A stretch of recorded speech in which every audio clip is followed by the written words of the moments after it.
Value Zone Hyper Mart Nandamuri Balakrishna గారిచే November 28న నాచారంలో గొప్ప ప్రారంభం.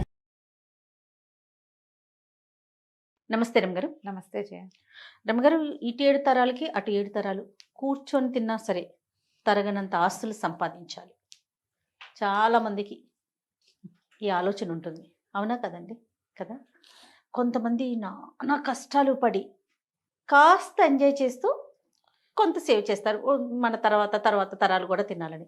కొంతమంది ఈ ఎంజాయ్మెంట్ కూడా ఉండదండి, ఏముండదు. మనం ఒక్కరం ఈ జనరేషన్ మనం కష్టపడితే తర్వాత వచ్చి ఒక 7-8 తరాలు హ్యాపీగా చక్కగా అనుభవిస్తారనే ఆలోచనలో కొంతమంది ఉంటారు. నాకు అనిపిస్తుంది, ఇప్పుడు మనం ఎంజాయ్ చేయకుండా వాళ్ళ కోసం దాచి పుట్టుకుని మనకి ఏదన్నా అయితే, ఒకవేళ నువ్వు ఎంజాయ్ చేస్తావు అయినా దాస్తావు, అప్పుడు ఎంజాయ్ చేసి దాస్తే కొంచెం పర్వాలేదేమో అని నాకు అనిపిస్తుంది. అంటే ఇప్పుడు ఇంత కష్టపడుతున్నందుకు మనకు ఒకటే జీవితం కదా, తర్వాత ఏమవుతుందో మనకు తెలియదు కదా. ఈ జీవితంలో మనం కూడా కొంత ఎంజాయ్ చేయాలి కదా, ఆనందించాలి కదా. మరీ కట్టేసుకొని అన్నీ స్ట్రిక్ట్గా ఉండి ఎక్కడికి వెళ్ళకుండా ఏమీ తినకుండా ఏమీ పెట్టుకోకుండా, అది తప్పు. అది తప్పు కాదు. నువ్వు ఇప్పుడు హాయిగా ఉంటావు, ఎక్కడి నుంచి దొరికితే అక్కడ ఎవరిని అణిస్తే వాడిని అట్లా చేయకూడదు. మరి అదేగా జరుగుతుంది. అణిచి కాదు, అణచకుండా ప్రాపర్గా. జయ, అణచకుండా నీకు ఎక్కువ డబ్బు ఎలా వస్తుందో చెప్పమ్మా. తరాలకి సంబంధించి అయితే ఎవరిని అణచకుండా, ఎవరికి ద్రోహం చేయకుండా, ఎక్కడా ఎక్స్ప్లాయిట్ చేయకుండా డబ్బులు రావమ్మా. కష్టం ఏదో వస్తుంది ఒక మాదిరిగా. మన పని మనం చేసుకుంటున్నాం, ఉద్యోగం చేసుకుంటాము, వస్తుంది. అది మనకు సరిపోయి మన పిల్లలు కూడా సరిపోతుంది. 30 తరాల దాకా సరిపోవాలంటే 300 మందిని ముంచితే గానీ 30 తరాలు గడవ. కానీ అలానే ఉన్నారు కదా. అలాగే ఉన్నారు. కోట్లు కూడబెట్టే వాళ్ళలో నీకు వ్యాపార సామ్రాజ్య విస్తరణ జరుగుతుంది చూసావా. వీళ్ళ మీద, ఒక ఫ్యామిలీ మీద కొన్ని వేల మంది జీవితాలు ఆధారపడి ఉంటాయి. వాడు కూడబెట్టచ్చు, మనం వాడిని తప్పట్టకూడదు. వాడు ఒక్కడే ఎంజాయ్ వాడు పిచ్చగా ఎంజాయ్ చేసేస్తూనే ఉంటాడు. చేసేస్తూ ఎన్నో వేల కుటుంబాలకి బాసటగా ఉంటారు. ఉన్నాయి అట్లా వ్యాపార సామ్రాజ్యాలు లేవు, ఉన్నాయి. వాడిని మరి అంత తప్పటక్కర్లా. ఇంకొంతమంది ఉంటారు, ఎవరికి ఏమీ పెట్టేది ఏమి ఉండదు. ఆ ఇంట్లో ఉన్న 10 మంది 8 మంది వాళ్ళ దగ్గర పనిచేసే ఒక 5-6 అంతే. ఇక వీడు అక్కడ 100 ఎకరాలు, ఇక్కడ 1000 ఎకరాలు, అక్కడ 500 రకాలు, అక్కడో మేడ ఇక్కడో మేడ, ఏమిటేమిటో చేస్తారు. పుసుకున అర్ధరాత్రి హార్ట్ అటాక్ వస్తుంది. నిద్రలో వాడు మూలిగాడో ముక్కేడో కూడా భార్యకి తెలీదు. తెల్లారేసరికి చచ్చిపడి ఉంటారు. అంతే. ఈ ఇల్లు ఇన్ని కోటలు మేడలు మిద్దెలు ఎవరి కోసం? ఏం చేస్తారు వీళ్ళంతా? ఇలాంటి వాళ్ళు ఎంతమంది ఉన్నారమ్మా. పూర్వకాలం కూడా రాజులు ఇలా వాళ్ళు ఉన్నారు. అవును. ఒక మంచి కథ చెప్తాను చూడు దీని మీద. చెప్పండి. ఇలాంటి టాపిక్స్ మీద ఎన్ని కథలు ఉన్నాయో జయ. ఇది ఇప్పుడు సంపాదించద్దని కాదు, మేడలు మిద్దెలు ఏర్పరచుకోవద్దని కాదు, దానికోసం ఇతరులని పిండద్దని. నువ్వు ఎంత సంపాదించినా నీ లైఫ్ స్పాన్ భగవంతుడు సాధారణంగా 100 ఏళ్ళు మంది. నీ ఆరోగ్యము, నీ అనారోగ్యము, నీ జబ్బు, నీ తాలూకు గ్రహస్థితులతో అది 30 కావచ్చు, 10 కావచ్చు, 10 కావచ్చు, 30 కావచ్చు, 40 కావచ్చు, 50 కావచ్చు, 60 కావచ్చు. రేపొద్దున గృహప్రవేశం అయితే ఇవాళ సాయంత్రం కూడా నువ్వు పరలోకగత అవ్వచ్చు, చెప్పలేం మనం. తాపత్రయం ఎందుకు? హాయిగా ఉండు, నీతో పాటు ప్రజలను కూడా ఉండి హాయిగా. ఎవరిదో లాగేసుకోవాలని ఎందుకు అనుకుంటారు? నువ్వు ఎంత లాక్కున్నా నీకు 1000 ఏళ్ల జీవితం రాదే. అంతేగా. నీకున్న రాయబడిందే, భగవంతుడు ఇచ్చింది 100, అందులో నువ్వు తగలబెట్టుకున్నది ఎంతో. అది ఏ రోజో తెలీదు. బస్ ఎక్కి దిగని వాళ్ళు కనపడుతున్నారు, రైలు ఎక్కి దిగరు, విమానం ఎక్కి దిగలేరు, ఇంట్లో పడుకుని నిద్ర లేవలేరు, బాత్రూంలో నుంచి బయటికి రాలేరు. ఇది ప్రస్తుత కాలం. ఇప్పుడు జిమ్కి వెళ్ళి కూడా తిరిగిలా రాలేని వాళ్ళని ఎంతమందిని చూసామో మనం కదా. ఎందుకు వచ్చింది? ఇందులో ఏదైనా సహాయం చేయి, కనీసం జీవన సాఫల్యాన్ని పొందు. నువ్వు ఎంత కూడబెట్టావని కాదు, నీతోటి ఏదొచ్చిందో నువ్వు పోయాక కూడా నీ మంచి ఏదైనా మిగిలితే అది నీది. నువ్వు పోయాక ఆస్తులు మిగిలితే అది నీది కాదు. ఏమంటారు మనవలు, ముని మనవలు, మా తాత ఇక్కడ 150 కొన్నాడు, ఆ 10 కూడా కొంచెచ్చాడు కాదు పాడువాడు అని తిడతారు. మా తాత ఎంత బాగా కొన్నాడు అని అనరు. ఇంకా అదేదో చేయలేదు, ఇదేదో చేయలేదు, అమావాస్య నాడు అట్టెట్టావా, పున్నన్నాడు పప్పేసావా అంటారు. అంతకంటే ఏముంది? అన్నీ చేశాడు కానీ మా తాత కొన్ని తెలివి తక్కువ పనులు చేశాడు. దీనికే నువ్వు సంపాదించింది అదే కదా. ఇంత సంపాదన ఆలోచించద్దు. ఆలోచించండి. ముని మనవళ్ళ పెళ్లిళ్ళకు కూడా మంగళసూత్రాలు చేయించి ముందు పెట్టుకోవాలనుకుంటారు. అసలు మన మన వాళ్ళ పెళ్ళిళ్ళ నాటికి సూత్రాలు ఉంటాయో ఉండవో. అదే కదా. ఇప్పుడే లేవు. ఏ పెళ్లి కూతురికి 16 రోజుల పండగ కాకముందే సూత్రాలు వెళ్ళిపోతున్నాయి మేళ్లలో నుంచి, నల్లపూసలు వేసుకుని తిరుగుతున్నారు. ఉపయోగం లేని పని కదా. ఈ కథ చెప్తాను చూడు. పారసీక దేశం అంట, పర్షియాలో ఒక అబూ ఫజల్ అని ఒక రాజుగారు ఉండేవారు.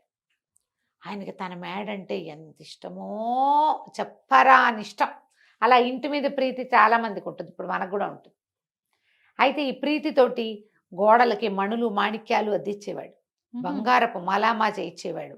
ఇంకా అవేవో మొక్కలు, ఇవేవో మోళ్ళు, అదేమిటో పువ్వులు, ఇవేమిటో కాయలు. ఎక్కడికి వెళ్ళినా సరే ముత్యాలు కనపడితే ముత్యాలు తెచ్చి ఇంటికి అంటించేవాడు, రత్నాలు కనపడితే రత్నాలు తెచ్చి మేడ కంటించేవాడు. అట్లా పెద్ద మేడ కట్టాడు, బ్రహ్మాండమైన సౌధం. చుట్టూతా ఆయన వేసిన మొక్కలు, ఆయన చేసిన బ్యూటిఫికేషన్కి అంతే లేదు, అంతు లేదు. ఇట్లా దీనికోసం ఆయన మరి బయట నుంచి తెచ్చిన అంటించేవాడు. ఎప్పుడైనా ఏదైనా సంవత్సరం బొక్కసంలో డబ్బులు లేవంటే ఏదైనా ఒక చిన్న పన్ను యాడ్ చేసి ప్రజల దగ్గర నుంచి రాబట్టి అదంతా దీనికి మలామా చేయించేవాడు, ఈ ఇంటికి, ఈ మేడకి. అట్లా ఎంతకాలమో జీవించి పోయాడు ఆయన. 80 ఏళ్ళుండి పోయాడు. అబూ ఫజల్ గారి కొడుకు అబూ షేక్ ఆయన రాజయ్యాడు. పోయే ముందు వాళ్ళ నాన్న అబూ ఫజల్ గారు షేక్కి చెప్పారట, ఒరే షేక్ బాబు, ఇది మన ఇల్లు అంటే పంచప్రాణాలు రా నాకు, దీన్ని ఎంత సౌందర్యవంతంగా తీర్చిదిద్దాను, ఇంటిని భద్రంగా చూసుకో, కుదిరితే మరింత అందంగా తీర్చిదిద్దు అని చెప్పాడు. నాన్న చేతిలో పెట్టాడని షేక్ గారు కూడా యథాశక్తి ఇంటికి బ్యూటిఫికేషన్ చేయించారు. ఆయన తన 56వ ఏట పరంపదించారు. తాతగారు వేసిన పన్నులు ఉన్నాయి, తండ్రి గారు అబూ షేక్ గారు వేసిన పన్నులు నడుస్తూనే ఉన్నాయి. వీళ్ళు ఈ 55వ ఏట పరంపదించిన ఆయనకి ఒక కుమారుడు ఉన్నాడు. ఈయన పేరు రహీం. ఓకే. అయితే ఈయన అబ్బో ఆయనకి ఎంత సౌందర్యారాధకుడో ఆ కుర్రాడు. వాడికి ఒక 30 ఏళ్ళు ఉంటాయి. అయితే ఇక అబ్బాయి అన్ని పన్నులు అయిపోయినాయి, ఏం పన్ను వెయ్యాలి ప్రజల మీద? ముత్యాలు, రత్నాలు, వజ్రాలు అన్నీ అయిపోయినాయి. ఇప్పుడు చెట్లకి ఏవైనా సౌందర్యవంతంగా చేయాలనుకున్నాడు. మనకు మొక్కలకి ఇట్లా లైట్లు పెట్టి కనపడుతుంటాయి అక్కడక్కడ, వాటి కూడా బ్యూటిఫికేషన్. పెంపుడు కుక్కలకి మెడల్లోకి బంగారు బెల్టులు, వాటికి మెడలోంచి వేళ్లాడేందుకు బంగారపు వీటికి ఏమంటారు గంటలు. పిల్లులకి సౌందర్యం. అంత అద్భుతమైన ఇంట్లో తిరిగే కుక్క పిల్లి కూడా అందంగా ఉండాలి చూడు మరి, అంతే కదా. బాతులు ఉంటే వాటికి బ్యూటిఫికేషన్, బాతులకు కూడా కాళ్ళ గజ్జలు ఉండాలి, మెడలో అదేమిటో ఉండాలి, ఇంకేమిటో కావాలి. ఇన్ని చేశారు. చివరికి ఏమైంది, అన్ని ట్యాక్సులు టైట్.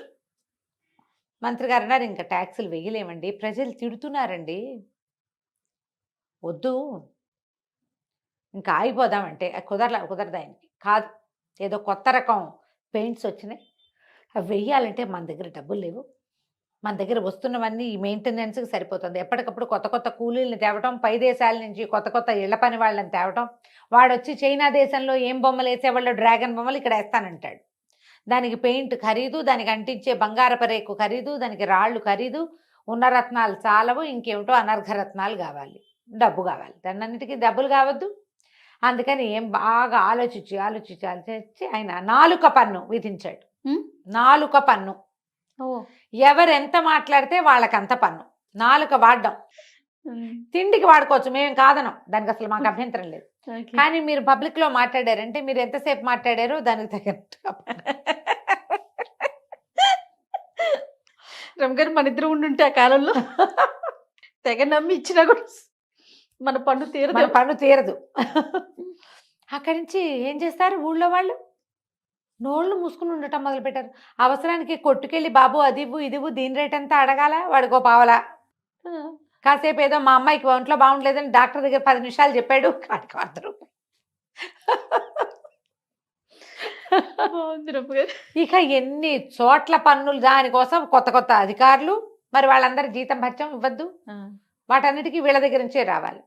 నోరెత్తడానికి భయపడి చచ్చే పరిస్థితి వచ్చింది. అన్ని సైగులే, అన్ని చోట్ల కుదరదు చూడు. ఎట్లయితే పాపం పిల్లలకి అర్థం కాదు. బళ్ళో మాస్టర్లు పాఠం చెప్పాలంటే నోరు తెచ్చి చెప్పాల్సిందేనా? అక్కడికి చాలా పొదుపుగా పిల్లల్ని కేకలేకుండా ఉండేవాళ్ళు, అయినా కుదరలా. సరే ఏమైందట, ఇట్లా రోజులు గడుస్తున్నాయి, ప్రజలంతా కుక్కిన పేన్లల్లే ఉన్నారు, ఏం చేయాలో తెలియదు. ఆ ఊళ్ళోకి ఒక ఫకీర్ గారు వచ్చాడు. ఆయన రోడ్డు మీద తిరుగుతూ భగవంతుడి కోసం నాకు దానం చేయండి అని పిలుస్తున్నాడు. మా భవతి భిక్షాందేహి అంత పార్సీ భాషలో ఏదో అనాలి, అదేమిటో అంటున్నాడు ఆయన. ఒక 4-5 భగవంతునికి సంబంధించిన వాక్యాలు చెప్పి దానం చేయండి ఓహో అంటాడు. ఎవరు రారు, ఏమిటి ఊరు గొడ్డుపోయిందా? ఇదివరకు ఎప్పుడో 10 ఏళ్ల నాడు వచ్చినప్పుడు బ్రహ్మాండంగా భిక్ష పెట్టారే ప్రతి వాళ్ళు, ఎన్నో ఇళ్లలో, ఈ ఇళ్లలో తిన్నాను నేను. ఫకీర్లకు అన్నం బిడ్డ మారేశారేమిట్రా మీ మొహాలు మండా అని అరిచి కేకలు పెట్టాడు.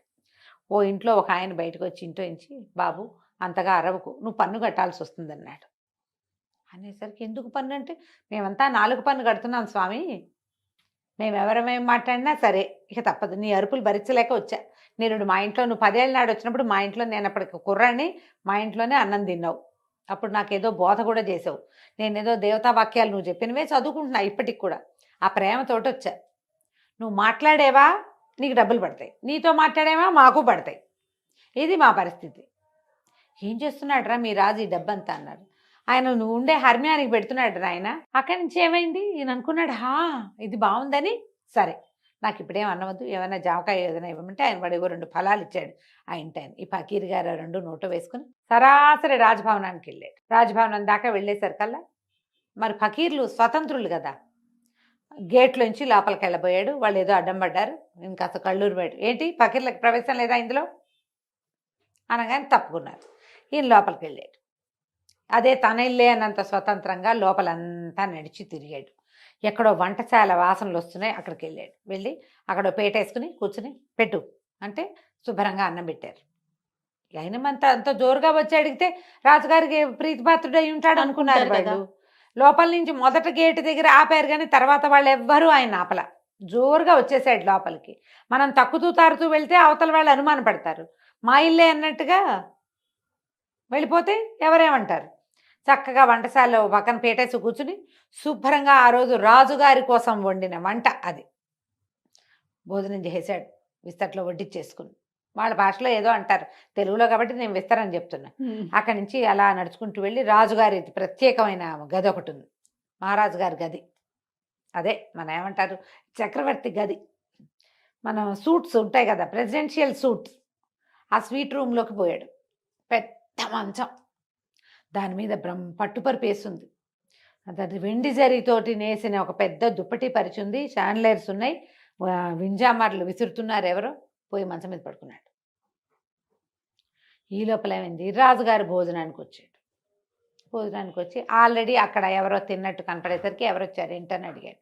ఎవరో ఒక ఆయన ఫకీర్ వచ్చాడంటే, ఆయన వడ్డించమన్నాడు, వడ్డించేసామంటే ఎవర్రా అంటే ఎవరు తీసుకొచ్చారంటే ఆయనే వచ్చాడు. ద్వారపాలకులను అడిగితే ఆయన అంతటా ఆయనే లోపలికి వచ్చేసాడు. లోపలికి వచ్చాడు, భోజనం చేశాడు. ఆయన ఎక్కడున్నాడంటే మీ సూట్లో పడుకున్నాడు. ఈయన చకచక అక్కడికి వెళ్ళాడు. వెళ్తే మంచం మీద హాయిగా కాళ్ళు బాగా చాపుకుని చేతులు ఇట్లా పైకి పెట్టుకుని, చంటి బిడ్డలు పడుకుంటారు కదా అట్లా 2 చేతులు పైకి కాళ్ళు ముందుకు పెట్టి పడుకుంటారు.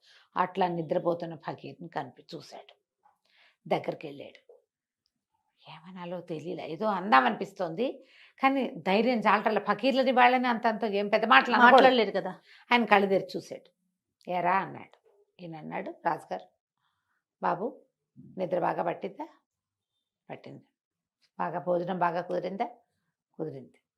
బాగా చక్కగా మా మందిరం అంతా చూశారా? చూశారు. ఎందుకు బాబు ఇక్కడికి వచ్చారు? మీలాంటి ఫకీర్లకి బ్రహ్మాండమైన సత్రాలు కట్టించామే మేము ఊళ్ళోను. హాయిగా అక్కడ మీరు సుఖంగా ఉండొచ్చు, మీ బోటి వాళ్ళు చాలామంది ఉంటారు. ఇక్కడికి ఎందుకు వచ్చారండి? ఈ ఇల్లు ఎవరు కట్టారా అన్నాడు ఆయన. మా తాత అంటే. మీ తాత ఎన్నేళ్ళు ఉన్నాడు? మా తాత 80 ఏళ్ళు వచ్చేదాకా బతికాడండి. తర్వాత ఎవరు వచ్చారండి? మా నాన్న వచ్చాడండి ఈ బిల్డింగ్లోకి. ఇది మేముండే ఇల్లు అని చెప్తున్నాడు. ఇది మేముండే ఇల్లు, నువ్వు అక్కడ ఉండాలి కదా అన్నాడు. అందుకే చెప్తున్నాడు అనమాట. మీ నాన్న ఎన్నేళ్ళు ఉన్నాడు? 55 ఏళ్ళు. మరి నువ్వెన్నేళ్ళు ఉంటావురా అన్నాడు. ఇప్పుడు నాకు 30 ఏళ్ళండి, నేను ఎన్నాళ్ళైనా ఉంటాను, ఎన్నాళ్ళలో ఉంటా, నాకు ఎంత టైం ఉందో అన్నాళ్ళు ఉంటా. మరి ఇప్పుడు ఇది కూడా సత్రమేగా. సత్రం అంటే ఏమిటి? ఎవరైనా వచ్చి ఉండి వెళ్ళిపోవచ్చు అంతే. నువ్వు ఇప్పుడు వచ్చావు, ఉన్నావు, వెళ్ళిపోతావు. వెళ్ళిపోకుండా ఇక్కడ కూర్చుంటావా నువ్వు? ఇది సత్రమే. నేను ఇదే సత్రం అనుకున్నా. ఎందుకంటే మీ తాత కట్టాడు, వెళ్ళిపోయాడు. మీ నాన్న దీన్ని పెంచాడు, వెళ్ళిపోయాడు. నువ్వు పెంచుతున్నావు, వెళ్ళిపోతావు అంతే. సత్రం ఇది. అందుకే వచ్చా లోపలికి. గటక్కుమంది రాజుకి. నిజం కదా? అంతేగా. ఇప్పుడు ఓ చించుకుని నేను వాళ్ళవి వీళ్ళవి నాలుక పనులేసి వాళ్ళ నాలుకలు కత్తిరించి ఈ గోడకి మలామా చేసిన నా టైం ఎన్నాళ్ళో నేను అంతే కదా ఉంటాను. వెళ్ళిపోతావు కదా. ఈ లోపల నేను రోజుకు ఒకసారైనా తింటాను, లేదా 2 సార్లైనా తింటాను, అంతేగా. నా పొట్ట ఎంత ఉంది అంత పొట్ట. దీనికి 1/2 గ్లాస్ బియ్యము, పావు గిద్దెడి పప్పు చాలు. 10 సార్లు తినవు. ఎవ్వడు 10 మాటలు తినేవాడు లేడు. 10 సార్లు నిద్రపోవు. రోజుకు 2 మాటలు భోజనం, 1 మాట నిద్ర అనే కదా. అంతే. రోజుకు ప్రతివాడికి ఉండేది 24 గంటలేగా. ఎందుకురా ఇంత తాపత్రయం? జనాల దగ్గర నుంచి అంతంత సొమ్ము వసూలు చేసి ఈ రకంగా ఈ ఇంటిని పెంచుతున్నావు. నువ్వు ఉండేది ఎన్నాళ్ళు? ఇది సత్రం. నీ తర్వాత ఇంకోటి వస్తాడు ఇక్కడికి. వాడెన్నాళ్ళు ఉంటాడో వాడికి కూడా. పోనీ నీకు తెలుసా? ఇప్పుడు నేను భగీర్ని, నేను సత్రంలోకి వెళ్ళా, సాయంత్రం వెళ్ళిపోతా, నాకు తెలుసు. నువ్వు చెప్పు, నువ్వు ఎప్పుడు వెళ్ళిపోతావా ఇక్కడి నుంచి? తెలియని దానికి, ఉండని దానికి ఎందుకు ఇంత? రాజుగారు చాలా నాలుగు ఖర్చుకున్నాడు. ఏమిటి మా నాన్న తాత తెలుసుకోలేదు ఇది? నాకు జ్ఞానోదయం అయిందని 4 పన్ను మానేశాడు. ఆ తర్వాత ఈ ఇల్లు బ్యూటిఫికేషన్ కోసం జనాల దగ్గర నుంచి వసూలు చేసే పన్నులన్నీ మాన్పించేశాడు. ఇంకేం చేయలే. ఇల్లు ఉన్నట్టుగా ఉంచుకున్నారు. పన్నులు తగ్గిపోయేసరికి ప్రజలు స్వచ్ఛందంగా రాజుగారి ఇంట్లో పనిచేయడానికి, రాజుగారి గోడలు తోడవడానికి వచ్చేవాళ్ళు. వాళ్ళని ఇంత బిగిచ్చేయకుండా ఉంటే ఫ్రీగా పనిచేస్తారు. వాళ్ళు నీతో మమేకంగా ఉంటారు. ఆ తర్వాత ఆ రాజ్యం పర్షియా దేశం చాలా సుభిక్షంగా ఉండేదట. రాజుగారు ఎందుకంటే ఈ డబ్బులన్నీ తన మేడకు పెట్టుకోకుండా ప్రజల మీద ప్రజల దగ్గర చిన్న పన్ను వసూలు చేయటం, వాళ్ళ అవసరానికి వాళ్ళకి వాడడం. అందులో తన అవసరం కూడా ఒకటే తప్పిస్తే తనదే మెయిన్ అవసరం కాదు. ఈ సంపాదించుకునే వాళ్ళంతా అందరి దగ్గర నుంచి లాక్కునేవాళ్ళు, తన పరా భేదం లేకుండా ప్రతి వాళ్ళ నోళ్ళు కొట్టేవాళ్ళు. మన బతుకు చాలా అశాశ్వతమని, ఒక్క క్షణం తర్వాత మనం ఏమిటో మనకు తెలియదని కొంచెం లోపల జ్ఞానాన్ని పెంపొందించుకుంటే ఇంత దాడులు ఉండవమ్మా. ఇంత ఒకడికే ఆస్తి ఉండటము అలాంటివి ఉండవు. పూర్వకాలం నుంచి వస్తూనే ఉన్నాయి కథలు. జ్ఞానోదయం అవదంతే మనకి. అంతే. పుసుకుని పోయాక జ్ఞానోదయం అవుతుంది. ప్రేతానికి జ్ఞానోదయం అయినా ప్రయోజనం లేదు కదా. బతికుండగానే జ్ఞానోదయాలు పెంచుకోండి తండ్రి. కాస్త మిగిలిన వాళ్ళని కూడా బతకనియండి. తప్పకుండా. కథ కంచికి మనం ఇంటికి. 4 పన్ను మాత్రం చాలా బాగుంది రామగారు. నమస్తే అండి. నమస్తే.